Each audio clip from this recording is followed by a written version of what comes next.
ધોરણ 12 કોમર્સ વિષય અર્થશાસ્ત્ર પ્રકરણ 5 ગરીબી. અગાઉના વિડીયોની અંદર આપણે ગરીબી રેખા, નિરપેક્ષ ગરીબી, સાપેક્ષ ગરીબી અને ગરીબીના નિર્દેશકોની અંદર પહેલો નિર્દેશક નીચો માથાદીઠ ઘરગથ્થુ વપરાશી ખર્ચ એના વિશે જોઈ ગયા છીએ આપણે. બરાબર. હવે આપણે બીજો નિર્દેશક છે તે જોઈએ કુપોષણનું પ્રમાણ.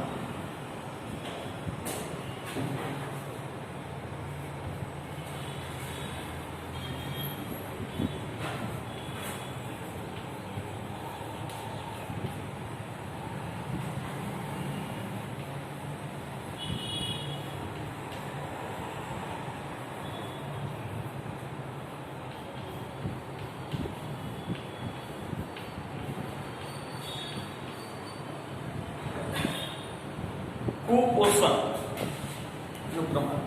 તો કુપોષણ એટલે શું?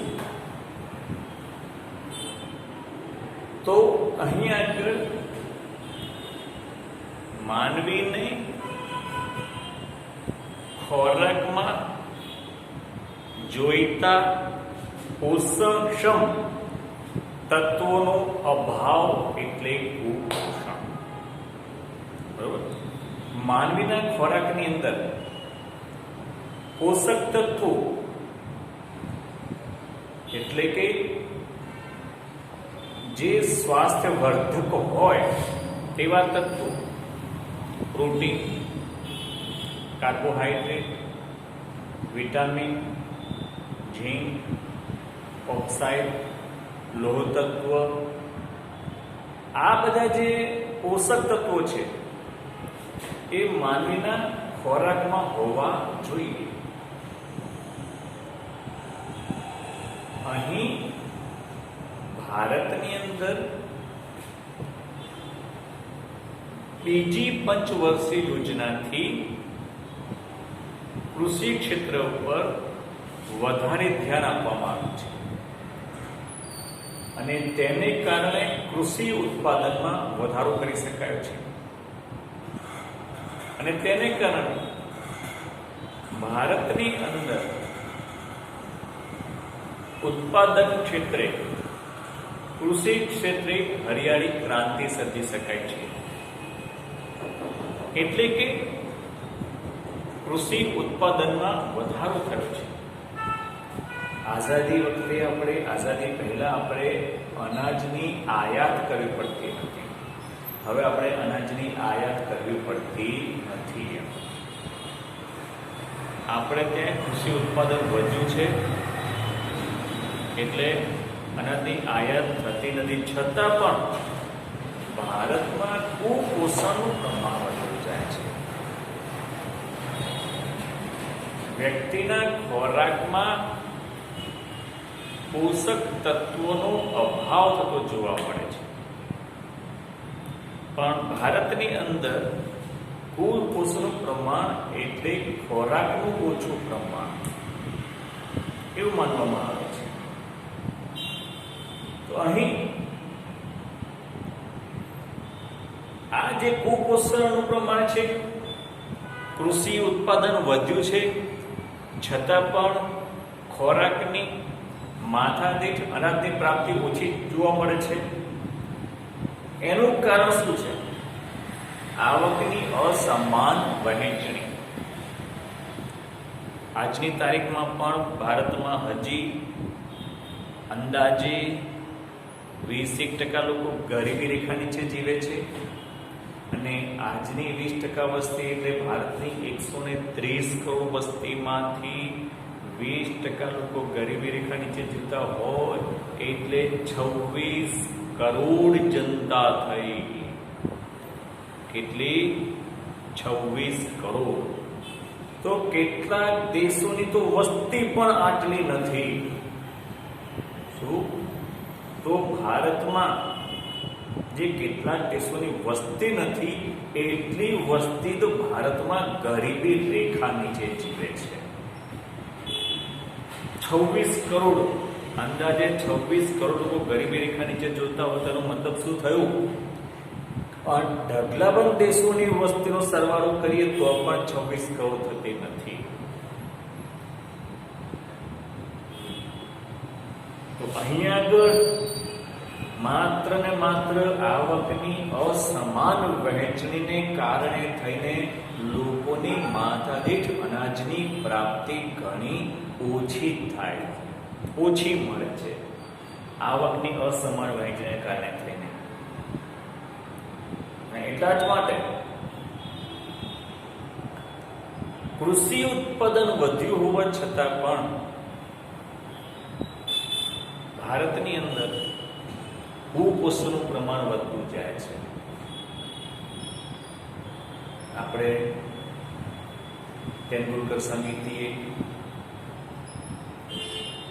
ભારતમાં ગરીબી રેખાથી નીચે જીવતા લોકો માટે માસિક 1000 ખર્ચ, વ્યક્તિ દીઠ માસિક 1000 ખર્ચ નક્કી કર્યો હતો કે 1000 રૂપિયા આવક પણ જે વ્યક્તિ પ્રાપ્ત નથી કરતો તે ગરીબી રેખા નીચે જોવા મળે છે. એની સામે જોવા જઈએ તો ભારતની અંદર લગ્ન પ્રસંગે 1000 નહીં તો 1 ટનના ભોજનની થાળીનો ખર્ચ હોય છે. 1 ટનના ભોજન, લગ્ન પ્રસંગમાં 1 ટનના ભોજનની કિંમત 1000 રૂપિયા હોય છે. અને અમુક વ્યક્તિ ગરીબી રેખા છે, આખા મહિનાનો એક વ્યક્તિનો ખર્ચ પણ એટલો પ્રાપ્ત થતો નથી. તો આને શું કહીએ? આવકની અસમાન વહેંચણી. તો ભારતમાં આવકની અસમાનતા એટલી બધી જોવા મળે છે કે જેને કારણે ભારતમાં ગરીબીનું પ્રમાણ વધતું જાય છે અને ભારતમાં કુપોષિત વ્યક્તિનું પ્રમાણ પણ વધતું જાય છે. તો વિશ્વની અંદર આપણે કુપોષિત વ્યક્તિનું પ્રમાણ જોઈએ તો અને ભારતમાં જોઈએ તો કેટલું બધું વધારે જોવા મળે છે. તો ભારતની અંદર કુપોષિત વ્યક્તિનું પ્રમાણ જોવું હોય તો આપણે વર્ષ પ્રમાણ 1990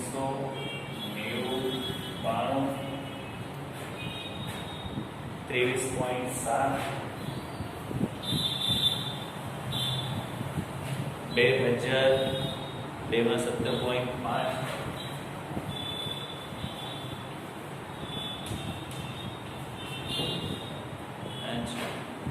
2005-7 માં 20.5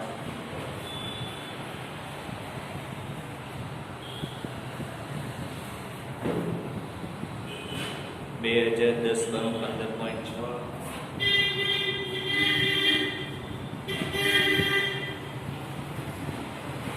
અને 2014 માં 15.2.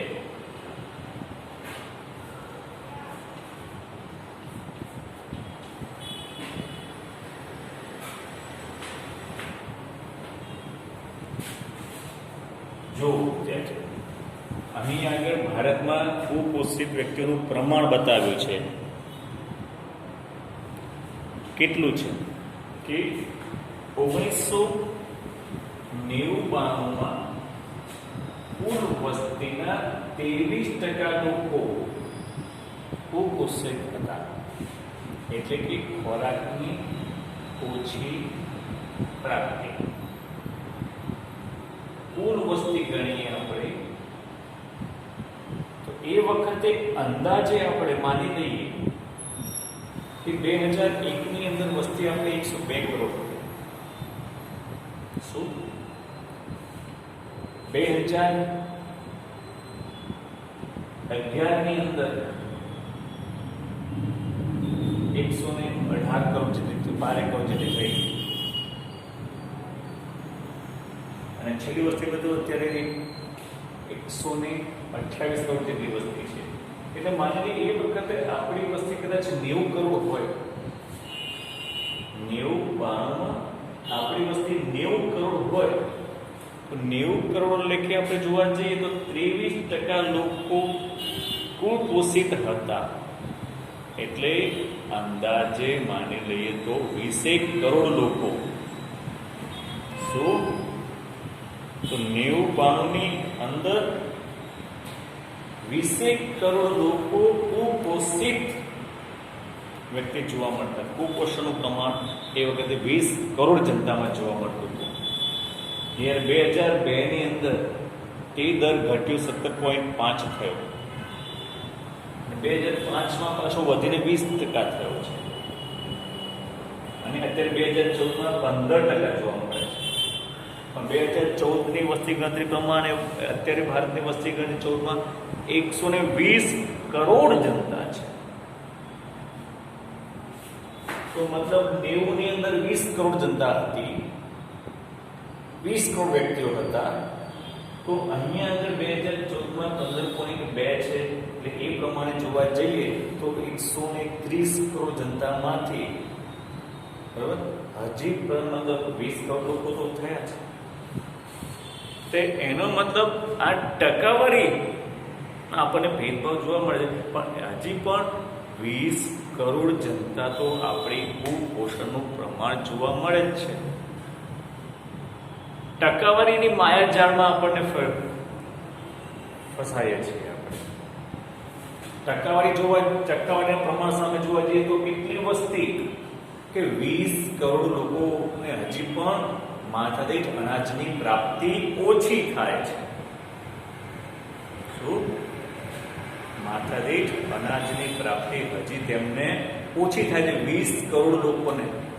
મેં તમને આગળ કીધું પ્રમાણે કે કેટલા દેશની વસ્તી તો 20 કરોડ પણ નથી.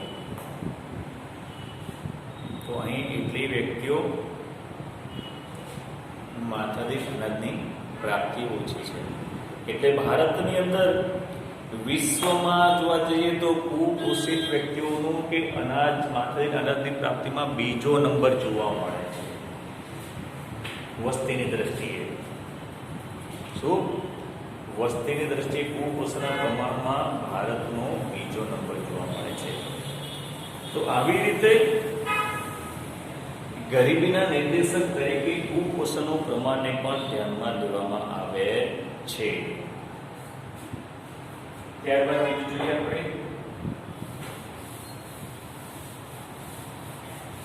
બીજો નિર્દેશક છે અપેક્ષિત આયુષ્ય.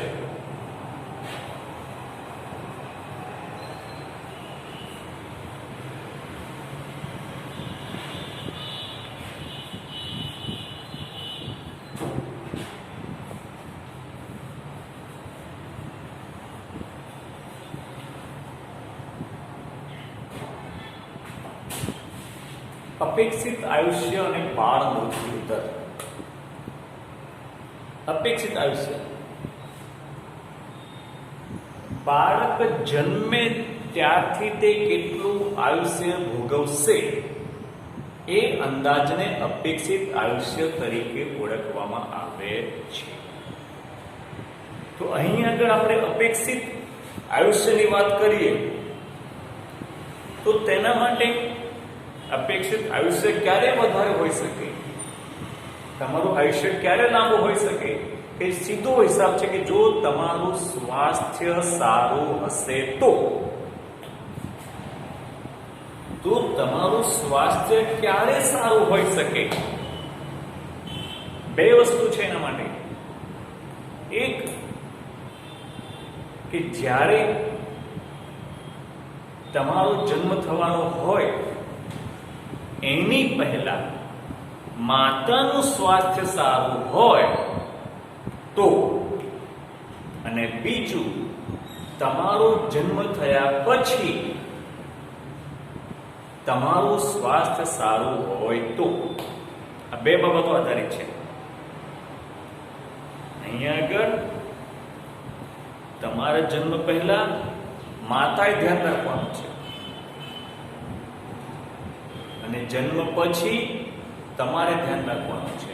જો આ બંને તબક્કામાં પહેલા માતાનું સ્વાસ્થ્ય અને પછી તમારું સ્વાસ્થ્ય એ બંને સારું હોય તો અપેક્ષિત આયુષ્ય વધારે હોય અને બાળ મૃત્યુ દર ઓછા હોઈ શકે.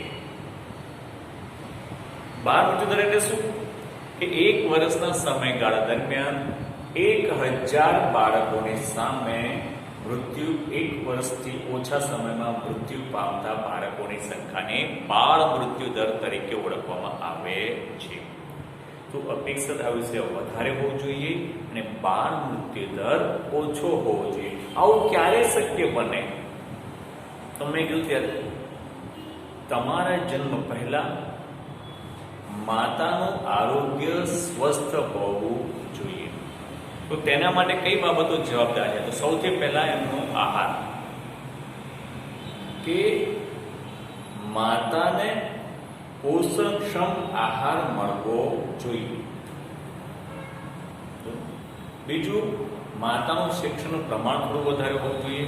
જો માતાના શિક્ષણના પ્રમાણમાં વધારો હશે તો એ પોતાના બાળકો વિશે દરેક બાબત જાણતી હોઈ શકે. આહાર, શિક્ષણનું પ્રમાણ, સ્વચ્છતા, પાણી, ખોરાક, આરોગ્ય, રસીકરણ મતલબ, તો આ બધી જ વાત છે. પહેલા આરોગ્યની વાત કરીએ તો જન્મ પહેલા માતાનું આરોગ્ય, જન્મ પછી તમારું આરોગ્ય સારું હોય તો સ્વાસ્થ્યને લગતી દરેક સેવાઓ તમને વ્યવસ્થિત પ્રાપ્ત થતી હોવી જોઈએ. સ્વચ્છતા, તો અત્યારે ભારતમાં સ્વચ્છતા અભિયાન ચલાવવામાં આવે છે.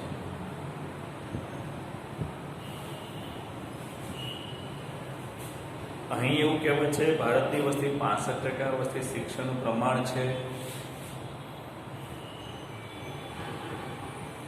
તો પણ સ્વચ્છતા અભિયાન ચલાવવું પડે. શું સ્વચ્છતા રાખવી એ આપણને ખ્યાલ ના આવે? કેમ?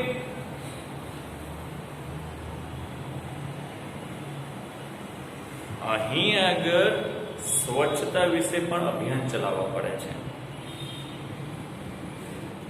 પાણી, પીવાનું સ્વચ્છ પાણી મળવું જોઈએ.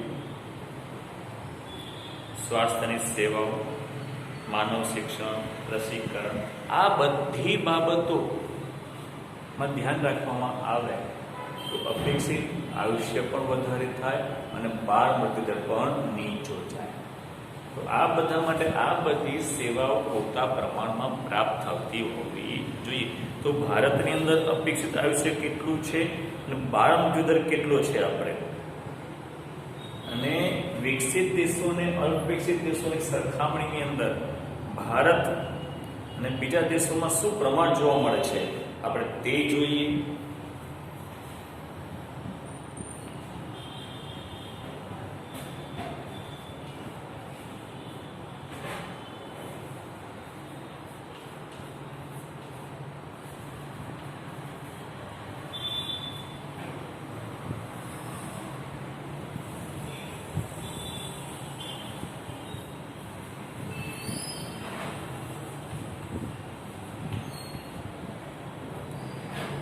નોર્વેની અંદર 81, 6 અને 0,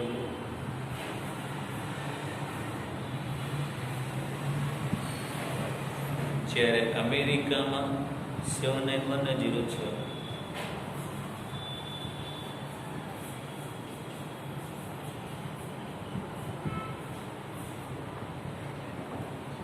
શ્રીલંકા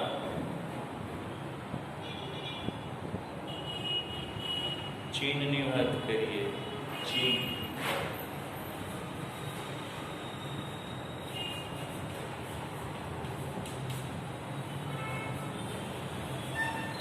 ચીનની અંદર 75.8 અને 10.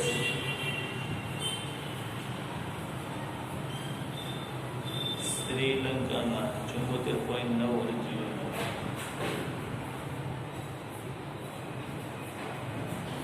ભારતને 68 અને 39.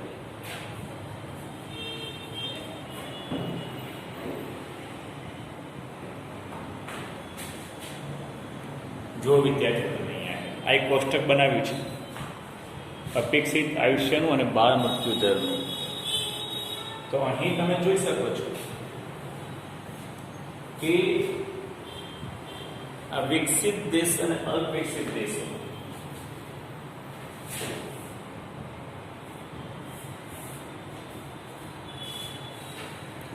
નોર્વે નામનો દેશ છે, ત્યાં આગળ અપેક્ષિત આયુષ્ય છે 81.6 વર્ષ અને 1000 બાળ મૃત્યુદર છે માત્ર 2.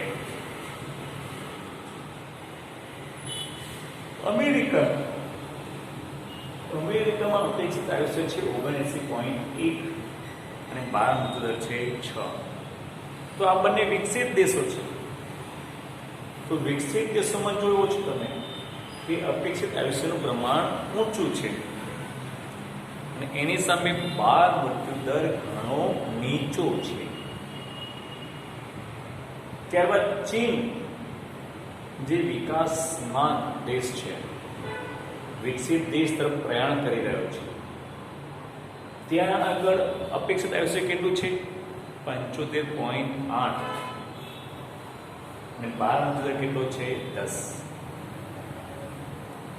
અને જ્યારે વિકસિત તરફ પ્રયાણ કરે છે પરંતુ હજી પણ અલ્પ વિકસિત દેશ તરીકે ઓળખાય છે, અલ્પ વિકસિત દેશ તરીકે ઓળખાય છે શ્રીલંકા અને ભારત.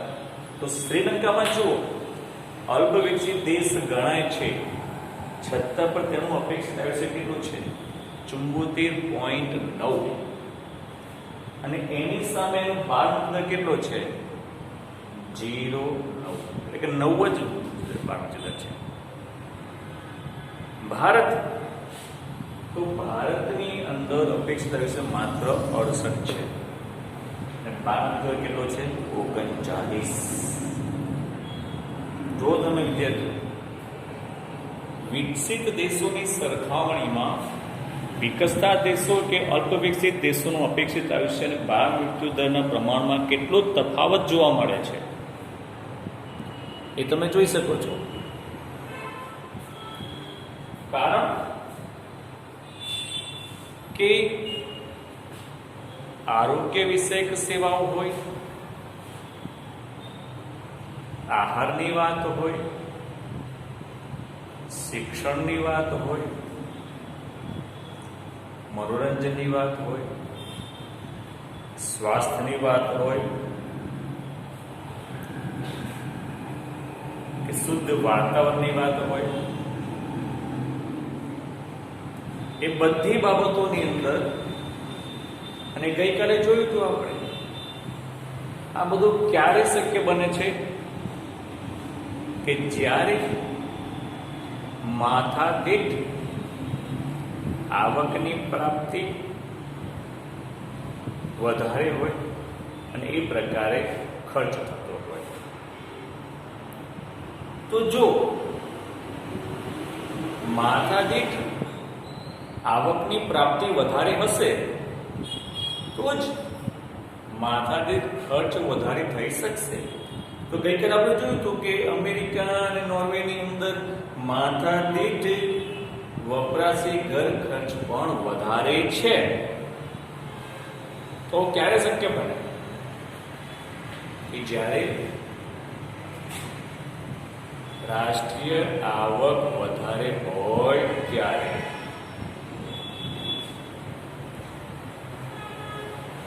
માથાદીઠ આવક વધારે હોય ત્યારે. જો રાષ્ટ્રીય આવક વધારે હોય અને વસ્તી ઓછી હોય તો માથાદીઠ આવક પણ વધે છે.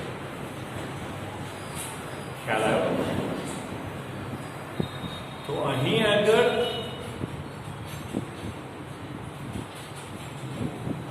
અપેક્ષિત આયુષ્યના પ્રમાણમાં વધારો કરવા માટે